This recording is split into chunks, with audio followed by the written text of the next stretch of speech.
et nous sommes comme dans l'incapacité de comprendre ce que Dieu a donné quand il a donné son Fils, un puissant, un merveilleux Sauveur. Le péché nous empêche de voir et de reconnaître la puissance de la croix, non pas la croix en tant que voie, mais la croix en tant qu'œuvre de Christ, en tant que victoire de Christ sur le péché, sur les ténèbres, sur la puissance de l'adversaire. Oui, le péché nous empêche de voir que l'éternité est là, à notre porte. Le péché nous pousse toujours à ne considérer que la vie d'ici-bas, la vie que l'on peut voir, la vie que l'on peut toucher, en occultant qu'il y a une autre vie, et que Dieu nous dit qu'après la mort vient le jugement. Oui, le péché est une puissance de mort, et qui agit dans la vie des hommes et des femmes, mais qui, dans un premier temps, voile les yeux de l'homme et de la femme. On ne voit plus, on est aveugle spirituellement parlant. Et c'est une cécité tellement pénalisante. Mais, à un certain moment, Jésus a parlé à cet homme. Et il lui a dit, maintenant que j'ai mis de la boue sur tes yeux, eh bien, va au réservoir de Siloé, lave-toi. Et cet homme y est allé. Jésus a envoyé cet homme au bon endroit, au réservoir de Siloé, afin que celui-ci, eh bien, puisse se laver. La parole de Jésus a retenti à son cœur. Si tu veux voir clair, va au réservoir de Siloé. Et ce soir, le Seigneur nous dit, si tu veux être sauvé, va vers celui qui a été envoyé, puisque Siloé veut dire envoyé. Celui qui a été envoyé, c'est le Christ.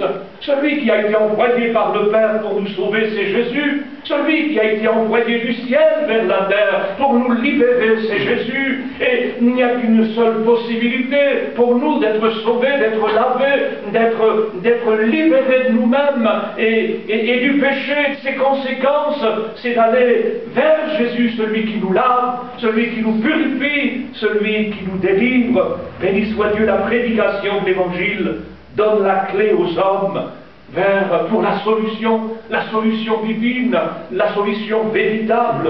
Et la solution divine, c'est Jésus, et seulement Jésus. Béni soit Dieu.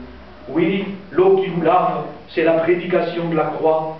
L'eau qui nous lave et nous purifie, c'est la prédication de la croix qui nous conduit à Christ. Et Christ fait son œuvre en chacun d'entre nous. Christ est l'agneau de Dieu, nous dit la Bible, qui ôte le péché du monde. Amen. Mais je crois que ce soir, si nous voulons que notre vie change, eh bien, il est question que le Seigneur, en nous, purifiant nos péchés, nous permette de voir les choses telles que Dieu veut que nous les voyions. Lorsque les yeux de cet aveugle se sont ouverts, il a vu tout distinctement, mais surtout, il va voir Jésus. Il va voir des choses qu'il n'avait jamais vues. Béni soit Dieu. Et lorsque nous sommes sauvés par la grâce de Dieu, lorsque nous venons à Christ et qu'il ôte nos péchés, et qu'en ôtant nos péchés, nos yeux s'ouvrent sur sa beauté, sur sa grandeur, sur sa majesté, alors nos yeux s'ouvrent sur un monde nouveau, sur le royaume de Dieu, nos yeux s'ouvrent sur des réalités spirituelles, nos yeux s'ouvrent sur un horizon nouveau, nos yeux s'ouvrent et nous voyons des choses avec notre cœur. Nous voyons des choses invisibles, mais qui sont plus réelles que les choses de ce monde. Nous voyons l'amour de Dieu, nous voyons sa grâce, nous voyons sa miséricorde, nous l'avons chanté, nous voyons sa fidélité. Toutes ces choses sont manifestées en Jésus. Oui, nous voyons des choses que les autres ne voient pas, que ceux qui sont restés aveugles spirituellement parlant ne peuvent pas voir, aveuglés qu'ils sont par la puissance du péché. Mais pour celui qui a été libéré par Jésus, alors les yeux s'ouvrent. Voir avec le cœur. Et voir par la foi, ça change tout. Et ça nous permet d'entrer dans une vie nouvelle, avec des horizons nouveaux. Et ça, c'est prendre un nouveau départ. Quelqu'un a pu dire un jour depuis qu'il était converti, il entendait les oiseaux chanter, il voyait les prés qui étaient verts, le ciel était bleu, le soleil brillait, et les gens, pour se moquer, disaient, mais toutes ces choses ont quand même toujours existé, oui, toutes ces choses existaient, mais je ne les voyais pas. J'étais aveuglé. Je ne voyais que mes problèmes, je ne voyais que mes soucis, je ne voyais que ma misère. Je ne voyais que, eh bien, la vie qui était terne, qui était sans relief. Je ne voyais que, eh bien, les choses qui manquaient dans ma vie. Je ne voyais que cela. Mais le jour où Jésus est devenu mon sauveur, le jour où il est devenu mon trésor, le jour où il est devenu mon salut, ma paix, ma joie, le jour où par la foi en lui, j'ai tout reçu de la part du Père, mes yeux se sont ouverts. Et à nouveau j'ai vu le soleil qui brillait, le ciel qui était bleu, les prairies qui étaient vertes, et j'ai vu combien les fleurs étaient belles, et comment les oiseaux qui chantent la gloire de Dieu sifflaient si bien. Il a vu d'autres choses, des choses qu'il ne voyait plus parce qu'il était écrasé par le péché, écrasé par la misère, écrasé par un ennemi qui voulait le détruire. Maintenant sauvé, libéré de cet ennemi, maintenant il voit Jésus. Et au travers de lui, tout est nouveau, tout est changé. Amen. Et ça change tout, y compris dans le domaine de nos pensées. On pourrait en parler, mais on voit quand on est libéré par Jésus, on voit de façon positive, on n'a plus peur, on connaît le Seigneur, on connaît sa grandeur, on connaît sa fidélité. L'avenir ne nous fait plus peur, l'éternité ne nous effraie plus. C'est avec lui que nous allons. Béni soit Dieu. Le regard de cet homme guéri va donc se porter sur Jésus et la perception qu'il va avoir de lui va changer. Il est passé de l'homme qu'on appelle Jésus au verset 11.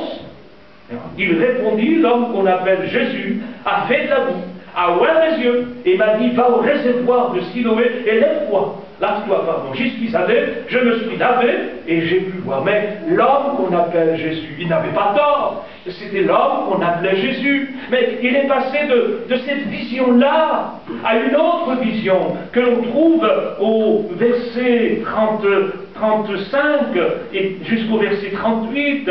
Jésus apprit qu'il l'avait chassé. Et l'ayant rencontré, il lui dit, crois-tu au Fils de Dieu? Il répondit, et qui est-il, Seigneur, afin que je croie en lui? Tu l'as vu, lui dit Jésus, et celui qui te parle, c'est lui. Et il dit, je crois, Seigneur. Amen. Et il l'adora.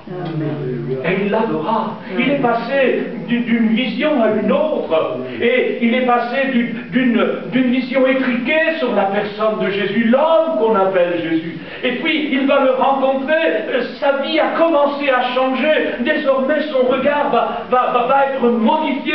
Il va maintenant rencontrer personnellement le Seigneur. Et à partir de là, ce n'est plus l'homme qui s'appelle Jésus, mais c'est le Dieu Tout-Puissant qui l'adore. Et avec un tel changement profond, radical, mais en même temps si soudain, c'est pas étonnant que sa vie puisse changer. Et moi je suis certain que même si le texte n'en parle plus ensuite dans les évangiles, on ne parle plus de cet homme, mais je suis certain que cet homme a vu sa vie être totalement changée. Amen. Et que quand nous irons dans le ciel, nous le verrons. Amen. Nous le verrons parce qu'il a rencontré son Sauveur. Et sa vie a été sauvée par lui. Béni soit le nom du Seigneur. Oui, le Seigneur est celui qui peut nous permettre d'avoir un autre regard sur la vie, sur les choses, mais surtout sur lui-même. Et finalement, c'est ça qui compte. Quel est notre regard sur Jésus? Comment voyons-nous Jésus? C'est important. Jésus posera cette question à ses disciples, mais qui dit-on que je suis? Qui dit-on que je suis? Et puis à un certain moment, il peut être plus insistant et il dit, et vous? Qui dites-vous que je suis? Alors c'est important de savoir ce que les gens pensent de Jésus. Mais ne croyez-vous pas ce soir que c'est tellement plus important encore de savoir ce que nous pensons sur Jésus? Parce que c'est personnel, c'est quelque chose qui nous engage. Comme on disait hier soir, on ne peut pas être sauvé par l'entremise de quelqu'un. C'est pas possible. Notre foi, elle est personnelle. Notre engagement est personnel. Notre conversion est personnelle. Et tout dépend de comment nous voyons Jésus. Dans le texte que nous aurions pu lire, il y a 4 façons de voir Jésus. Au verset 11, on l'a lu. L'homme, on appelle Jésus. C'est la perception des historiens. C'est la perception même des incrédules de ce monde. C'est un homme comme tous les autres hommes. Certes, il était homme, mais ce n'est pas un homme comme tous les autres hommes. Il était parfait, il était sans tache, il était sans défaut, et même nous le savons, c'est Dieu fait homme. C'est le Créateur du monde qui, est venu sur la terre dans une chair semblable à la nôtre. La Bible dit que, il n'a pas regardé son égalité avec le Père comme une proie arrachée, mais il s'est dépouillé lui-même en venant comme un homme, comme un simple homme. Il a accepté même de devenir comme un serviteur, et finalement, il acceptera d'être traité comme le pire des malfaiteurs, puisqu'il sera cloué au bois. Et c'est en prenant, à cause de nos péchés, en prenant nos péchés, qu'il ira jusqu'à la croix. Mais l'homme qu'on appelle Jésus, ne sommes-nous pas en 2011 après Jésus? C'est simplement cet aspect-là. Tant de gens, connaissent Jésus uniquement de cette manière. L'homme qu'on appelle Jésus. Mais qu'est-ce que ça peut changer? Il y a des gens qui ne voient Jésus que comme le petit enfant dans la crèche.